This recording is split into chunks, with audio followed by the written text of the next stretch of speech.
Before beginning the story, I'd like to say a big thank you for visiting my new channel. I'm going to be uploading alternate history-related stories every single day. If that sounds good, be sure to leave a like and don't forget to subscribe. It means a whole lot when just getting started. I hope you enjoy the story. The cabin had been in my family for 3 generations by the time I came back to it. Sitting on the western shore of a lake called Madden that doesn't appear on most maps because it's small enough and remote enough that nobody outside the immediate area has reason to know it exists. I'd spent every childhood summer there until I was 18, and then I'd spent 11 years building a life elsewhere that didn't include it, the way you do, the way the place that raised you becomes a place you visit rather than a place you live. I came back at 32 because my mother had asked me to open the cabin for the season and because I'd reached a point in my own life where a few weeks somewhere quiet sounded like something I needed rather than something I was settling for. The rule had been part of my childhood the way certain rules are, delivered early and reinforced consistently enough that you absorb them without fully processing the weight behind them. Never go in the water if someone calls your name from it, not from a boat, not from the dock, not from the shallows where another kid might genuinely be calling you to come swim. From the water itself, from somewhere out past where you could see a person standing. My grandmother had told me this when I was young enough that I had filed it alongside other cabin rules. Don't run on the dock when it's wet. Always wear a life vest in the canoe. The practical safety instructions of a family that spent its summers around a body of water and wanted its children to come home from it. I hadn't thought about the rule in years. I thought about it again on my first night back, unpacking the cabin in the long blue dusk of early June, the lake outside the kitchen window going from silver to slate as the light dropped. I heard my name called from the water around 11 that night. I was on the screened porch with a glass of wine, enjoying the specific quality of quiet that the cabin produced. No traffic, no neighbors close enough to hear. Just the lake and the trees and the occasional call of something nocturnal working the tree line.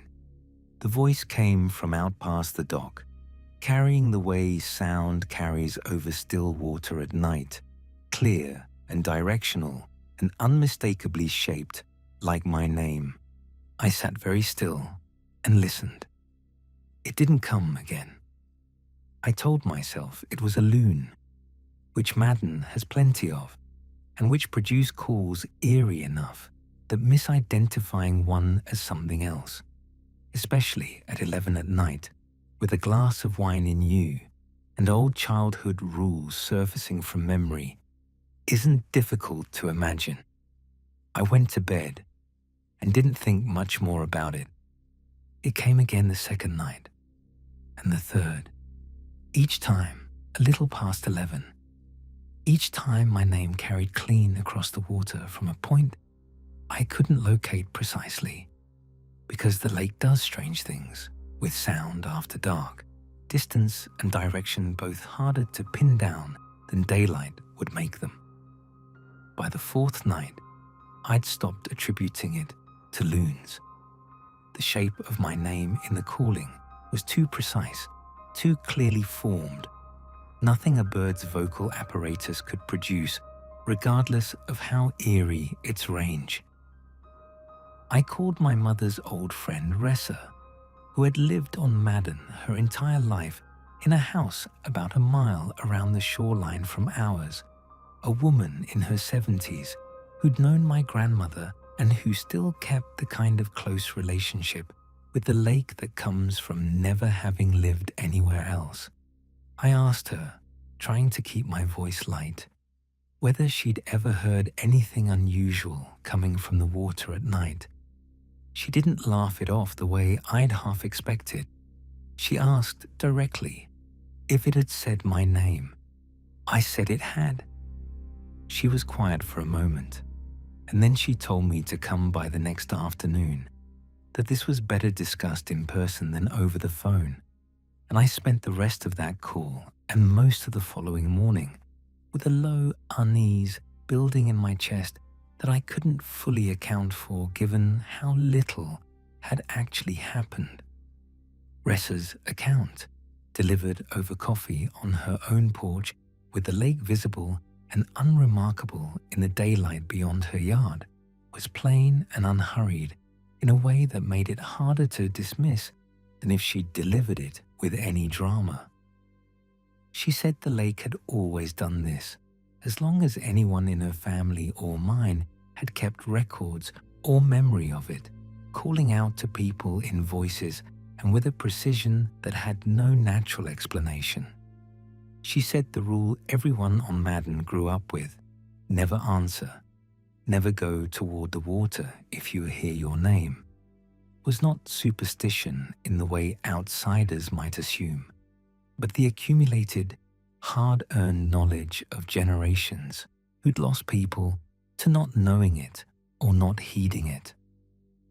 She told me about the Castellan boy, a name I half remembered from childhood in the vague way you remember stories told around you rather than to you. He'd been 16, out at the lake on a summer evening 20 years before I was born, and he'd heard his grandmother's voice calling him from the water. His grandmother had died the previous winter, and the boy, by every account Ressa had heard secondhand from people who were there, had stood on the dock listening to a voice that captured his grandmother's specific warmth and cadence so completely that every instinct his upbringing had given him about the rule had simply failed to hold. He'd gone in.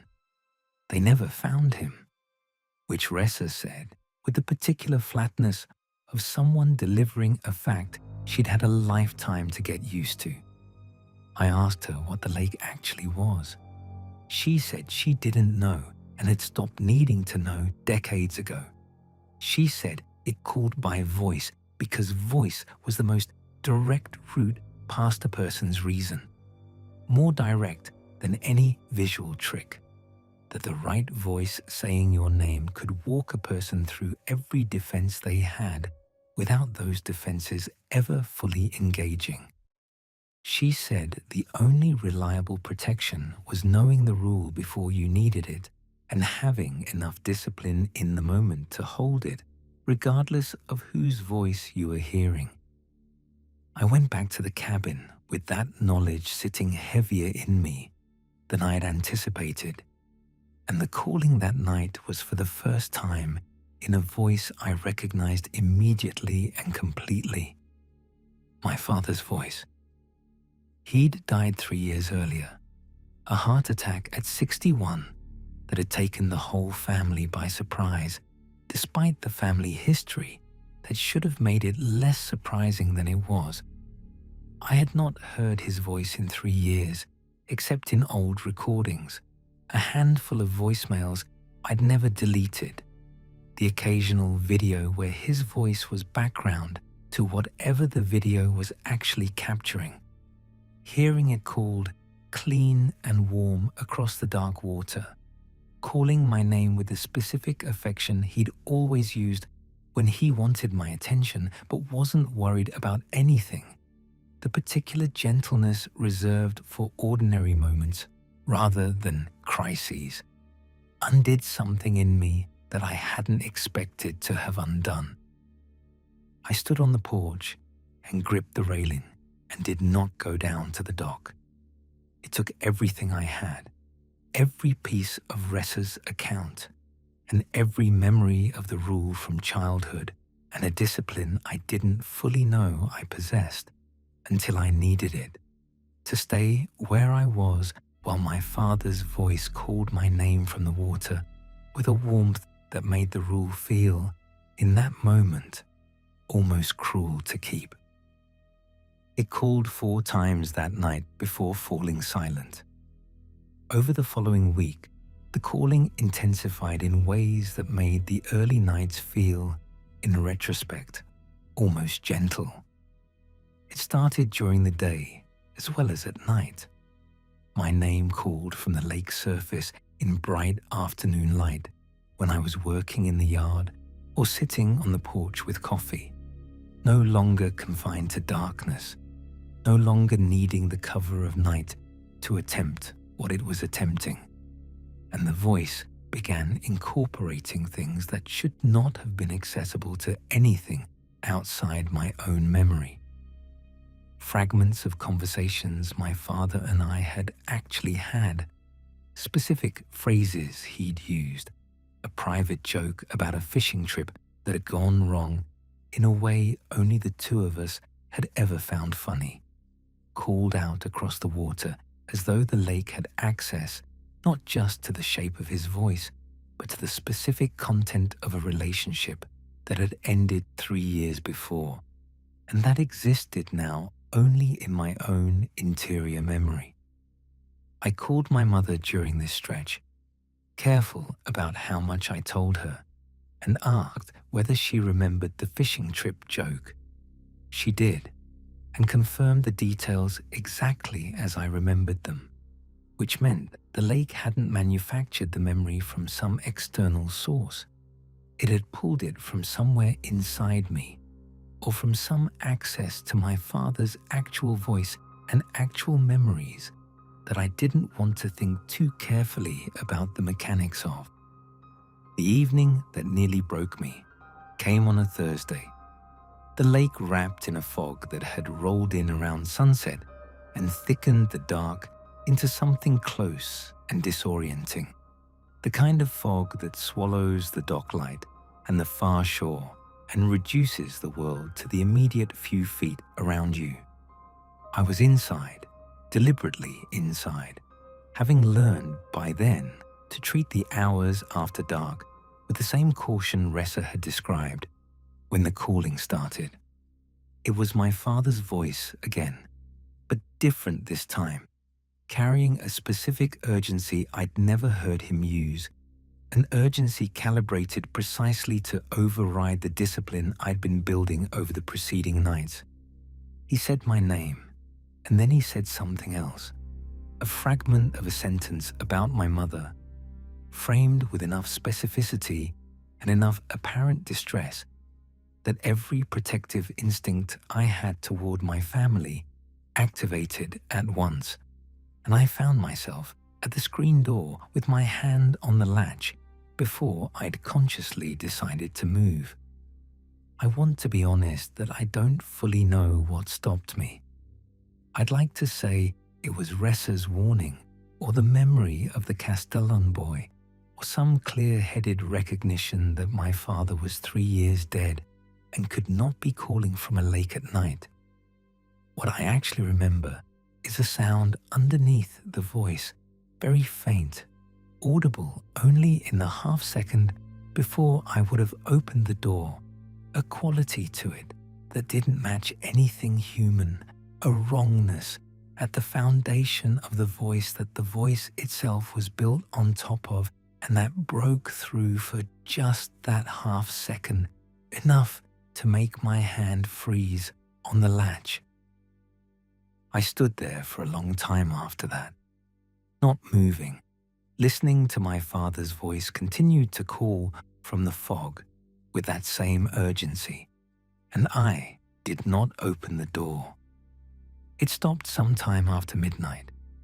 I don't know exactly when because I'd stopped tracking time by then, sitting on the floor of the cabin with my back against the wall, waiting it out, the way you wait out a storm. I left Madden 4 days later, earlier than I'd planned, with the cabin closed up properly, and my mother told a version of events that left out most of what I've described here. I'm not ashamed of leaving early. I understand now, in a way I only understood intellectually before that Thursday night, exactly what the rule is, protecting against, and exactly how much it costs to hold it when the voice calling you is one you've spent your whole life wanting to hear again. I'll go back. The cabin is still my family's, and someone will need to open it again next summer. And I think when the time comes, I'll be able to do it with a clearer understanding of what I'm dealing with than I had this time. What I keep thinking about is the lake's patience. However long it's been doing this, generations at minimum based on what Ressa described, it has never needed to rush, never needed to escalate faster than a person's resolve could be worn down. It simply waits, calling in whatever voice is most likely to work for as long as it takes, certain that eventually the right voice on the right night will be enough. The rule only holds as long as you're strong enough to hold it. The lake has time. It always has time. I think about my father's voice calling from the fog more than I'd like to admit, and I think about the half second of wrongness underneath it that saved me, and I wonder what happens to whoever eventually doesn't hear that wrongness in time, the way the Castellan boy didn't, the way someone eventually always doesn't. I'll keep the rule. I'll teach it properly, the way it should have been taught to me with the full weight behind it, rather than filed alongside wet dock warnings to anyone in my family who spends time on that water after me.